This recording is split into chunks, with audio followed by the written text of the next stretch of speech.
അതായത് ഒരു DGPയുടെ സർക്കുലർ നിലനിൽക്കുന്നുണ്ട്. കേരളത്തിൻ്റെ DGP സാധാരണക്കാരായ മനുഷ്യന്മാർ പെൻഷൻ പോലും സാധാരണക്കാർക്ക് കൊടുക്കാത്തപ്പോൾ അവരും കൊടുക്കുന്ന നികുതി പണത്തിൽ നിന്ന് ശമ്പളം വാങ്ങുന്ന ആളാണ് DGP. ആ പദവിയിൽ ഇരുന്നുകൊണ്ട് അദ്ദേഹത്തിന് ഏതെങ്കിലും തരത്തിലുള്ള ജോലിയോട് നീതി പുലർത്തുവാൻ കഴിയുന്നുണ്ടോ? അദ്ദേഹം തന്നെ ഇറക്കിയ സർക്കുലർ അല്ലേ ആളുകളുടെ തലയിൽ, സമരക്കാരുടെ തലയിൽ അടിക്കുവാൻ പാടില്ല എന്നുള്ളത്. മേഘ എന്ന് പറയുന്ന ആലപ്പുഴ ജില്ലയിലുള്ള യൂത്ത് കോൺഗ്രസിൻ്റെ ജില്ലാ ജനറൽ സെക്രട്ടറി, ആ പെൺകുട്ടിയുടെ തലയിൽ അതിക്രൂരമായിട്ടാണ് ലാത്തി ഉപയോഗിച്ചുകൊണ്ട്, ലാത്തി ഒടിയുന്ന രീതിയിൽ ആ പെൺകുട്ടിയുടെ തലയിൽ മർദ്ദിച്ചു. ആ പെൺകുട്ടിയുടെ തലയിൽ രക്തസ്രാവം ഉണ്ടായി. അതിനപ്പുറം ആ പെൺകുട്ടിക്ക് അതൊരു വലിയ ട്രോമയായി മാറിയിരിക്കുകയാണ്.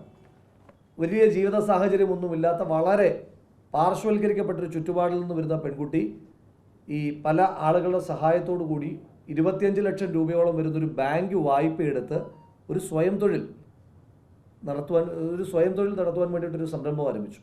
ആരംഭിച്ചിട്ടിരിക്കുമ്പോഴാണ് ആ പെൺകുട്ടിക്ക് ഇത്തരത്തിലൊരു ദുരന്തം ഉണ്ടാകുന്നത്. അവളുടെ തൊഴിലുമായി ബന്ധപ്പെട്ട് അവളെ ഏറ്റവും പ്രധാനമായി ആശ്രയിക്കേണ്ടത് ഇരുചക്ര വാഹനത്തിലെ യാത്രയാണ്. ഡോക്ടർമാർ ഇപ്പോൾ തന്നെ പറഞ്ഞിരിക്കുന്നത് ഇനി അവൾക്ക് ജീവിതത്തിൽ ഇരുചക്ര വാഹനത്തിൽ യാത്ര ചെയ്യുവാൻ കഴിയുകയില്ല. ഈ CPMൻ്റെ സംസ്ഥാന സെക്രട്ടറി ഗോവിന്ദൻ അറിഞ്ഞു കഴിഞ്ഞാൽ അദ്ദേഹം പറയും, അങ്ങനെ ഇരുചക്ര വാഹനം ഓടിക്കണം നിർബന്ധമുള്ളവർ എന്തിനാണ് സമരം ചെയ്യുന്നതെന്നൊക്കെ ചോദിച്ചേക്കാം. അതായത് അദ്ദേഹത്തിൻ്റെ ഒരു ശൈലിയിൽ. പക്ഷേ ഒരു സമരക്കാരെ എത്ര ക്രൂരമായി, ഒരു വനിതാ പ്രവർത്തക എത്ര ക്രൂരമായിട്ടാണ് പോലീസ് നേരിട്ടത്. ആ തല്ലിയ പോലീസുകാരൻ, ഞങ്ങൾ ഒരു നയം പ്രഖ്യാപിച്ചിട്ടുണ്ട്. കാലം കണക്ക് ചോദിക്കാനൊന്നും കാത്തിരിക്കാൻ ഞങ്ങൾ ഉദ്ദേശിക്കുന്നില്ല. ആ കണക്കുകളൊക്കെ ഇപ്പോൾ തന്നെ തീർത്ത് തന്നെ പോകും.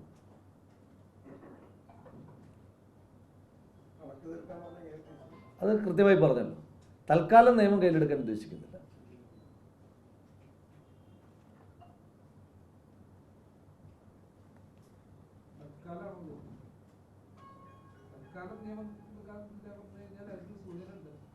അല്ല, നിയമം നടപ്പാക്കണമെന്നാണല്ലോ നമ്മൾ ആഗ്രഹിക്കുന്നത്. നിയമം നടപ്പാകട്ടെ. ഞങ്ങൾക്ക് കോടതികളിൽ നല്ല വിശ്വാസമുണ്ട്. അതുകൊണ്ട് തൽക്കാലം നിയമം കയ്യിലെടുക്കുന്നില്ല. അപ്പം അത് ഒരു ഹൈപ്പോത്തറ്റിക്കൽ ചോദ്യമല്ലേ. ഞങ്ങൾക്ക് കോടതികളിൽ വിശ്വാസമുണ്ട്. അല്ലല്ല, കോടതികളിൽ ഞങ്ങൾക്ക് വിശ്വാസമുണ്ട്. അതുകൊണ്ട് നിയമം കയ്യിലെടുക്കേണ്ടുന്ന ഒരു സാഹചര്യം നിലവിലില്ല. അല്ല, ഇതിനകത്ത് ഇപ്പോൾ ഈ രാജ്യത്ത് ഗാന്ധി നിയമലംഘന പ്രസ്ഥാനം നടത്തി. ഗാന്ധി ഏതെങ്കിലും കാലഘട്ടത്തിൽ നിയമം ലംഘിക്കണമെന്ന് ആഗ്രഹിച്ചിരുന്ന ഒരാളാണ്? അല്ല.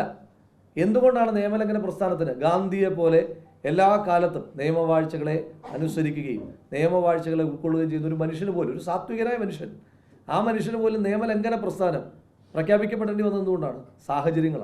സാഹചര്യങ്ങളാണ് പ്രസ്ഥാനങ്ങളെയും മനുഷ്യന്മാരെയും ഓരോ തീരുമാനങ്ങൾ എടുക്കാനായിട്ട് നിർബന്ധിക്കുക. ഇപ്പോൾ അങ്ങനെ ഒരു സാഹചര്യമില്ല. ഞങ്ങൾക്ക് കോടതികളിൽ വിശ്വാസമുണ്ട്. അഹിംസാ മാർഗത്തിലൂടെ എന്തെല്ലാം കാര്യങ്ങൾ ചെയ്യാൻ കഴിയും. ഇപ്പോൾ ഞങ്ങൾ പോലീസുകാരുടെ വീട്ടിലേക്ക് നടത്തിയത് ഹിംസാത്മകമായിരുന്നു. അഹിംസാ മാർഗത്തിലൂടെയല്ലേ പോലീസുകാരുടെ വീട്ടിലേക്ക് മാർച്ച് നടത്തിയത്? അവർ അറിയണ്ടേ? ഞാൻ ചോദിക്കുന്നത്, ഇപ്പോൾ സമരത്തിൽ പോലീസുകാർ ഫോഴ്സ് ഉപയോഗിക്കുന്നതിനെതിരായിട്ടല്ല, ഫോഴ്സ് ഉപയോഗിക്കുന്ന പോലീസുകാർക്കെതിരായിട്ടെല്ലാം ഞങ്ങൾ ഇങ്ങനൊരു കാര്യം പ്രഖ്യാപിച്ചിട്ടുണ്ടോ? ഇല്ല. ഒരു സമരമാകുമ്പോൾ സ്വാഭാവികമാണ് അതിനെ പ്രതിരോധിക്കാൻ ഫോഴ്സ് ഉപയോഗിക്കേണ്ടി വരാറുണ്ട് പോലീസിന്. പക്ഷേ നിയമം വിട്ട് പോലീസ് ഉദ്യോഗസ്ഥന്മാർ പെരുമാറിക്കൊണ്ടിരിക്കുമ്പോൾ പോലീസ് മാനുവലിനെയും പോലീസ് സർക്കുലറിനേക്കാൾ പ്രധാനം ശശി മാനുവലും ശശി സർക്കുലറുമാണ് എന്ന് വിചാരിക്കുന്ന പോലീസുകാരോട് അങ്ങനെയൊന്നും സമരസപ്പെടാൻ ഉദ്ദേശിക്കുന്നില്ല. അത് പ്രഖ്യാപിതമാണ്. തെരുവിൽ നേരിടും, തർക്കം തള്ളത്. പട്ടിക കൊണ്ടടിച്ചു എന്ന് പോലീസുകാർക്ക് പോലും തെളിയിക്കാൻ പറ്റാത്ത കാര്യമല്ലേ? പോലീസുകാർക്ക് പോലും അങ്ങനെ ആർഗ്യുമെന്റ് ഇല്ലല്ലോ. ഇപ്പോൾ സെഷൻസ് കോടതി, താങ്കൾ ഉദ്ദേശിക്കുന്നത് തിരുവനന്തപുരത്ത് സമരമാണെങ്കിൽ സെഷൻസ് കോടതി എന്താ ചോദിച്ചത്? നിങ്ങൾ അതിന് വിഷ്വൽ ഹാജരാക്കാൻ കഴിഞ്ഞില്ലല്ലോ. നിങ്ങളോട് എക്സ്റേ എടുക്കാൻ നിർദ്ദേശിച്ചു.